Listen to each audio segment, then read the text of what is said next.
Oui, merci Monsieur le maire. J'ai déjà eu l'occasion d'intervenir sur ce sujet ici comme à la métropole où nous avons donné notre approbation à la rénovation de l'A480 et de l'aménagement du rondeau.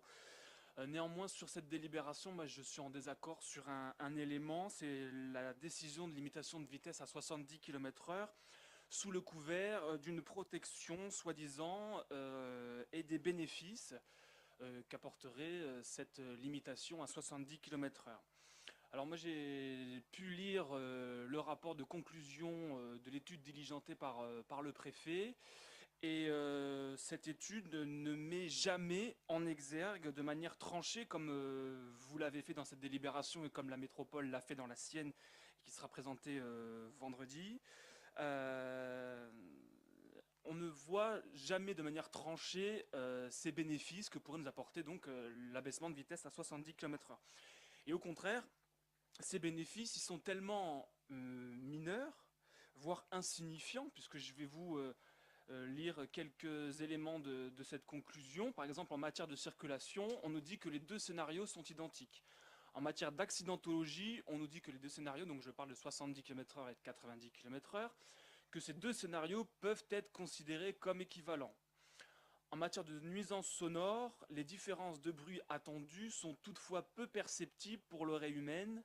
Et en matière de qualité de l'air, on note une tendance légèrement positive, mais trop faible, pour permettre d'affirmer qu'elle contribuerait donc à une amélioration significative de la qualité de l'air. Alors, nous n'avons pas visiblement, la même perception de ce rapport de conclusion. Je présenterai donc un amendement au Conseil métropolitain vendredi à ce sujet pour justement mettre en acte les conclusions de cette étude qui propose de décider donc de fixer une durée d'expérimentation d'un an pour un scénario à 90 km/h et de fixer une limitation pour le scénario à 70 km/h pendant un an, et cela après la mise en service de l'aménagement et évidemment dans des conditions normales de sécurité, enfin de circulation, pardon, parce que le rapport nous indique également que nous ne sommes pas sûrs, enfin en tout cas les conclusions se font uniquement si le scénario 70 et que, évidemment, toutes les voitures respectaient une limitation de vitesse à 70 km/h, ce qui n'est déjà évidemment pas le cas aujourd'hui alors qu'il y a les travaux. On remarque quand on circule sur cette route que les voitures sont déjà à 80 ou 85 km/h et le rapport indique même qu'il anticipe déjà finalement que les limitations de vitesse ne seraient pas respectées et que ce serait autour finalement de 80-85 km/h. Voilà, donc je m'abstiendrai sur ce rapport. Merci. Merci. D'autres remarques? Daniel. Oui, vous nous parlez de bénéfices, si la limitation de vitesse était baissée à 70 km/h, bénéfices notamment au niveau sonore, mais je vous ai cité une étude qui fait quand même une centaine de pages. Ce n'est pas moi, ce ne sont pas mes chiffres, qui dit absolument l'inverse. Voilà, encore une fois, en matière de nuisances sonores, le scénario 70 permet de réduire les nuisances sonores uniquement pendant les périodes de mise en place de cette mesure.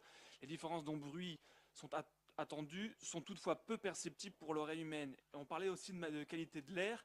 La conclusion que vous en faites est encore une fois faussée, puisque d'après cette étude, que je rappelle, c'est pas moi qui l'ai diligentée, c'est le préfet, ce ne sont pas les chiffres du Rassemblement national, il est indiqué que le scénario 70 entraînerait une tendance légèrement positive donc sur les émissions de polluants, mais trop faible pour permettre d'affirmer qu'elle contribuerait donc à une amélioration significative de la qualité de l'air. Donc si vous avez un problème avec le préfet et l'étude qui a dû coûter des centaines de milliers d'euros, ben, ma foi ça vous regarde.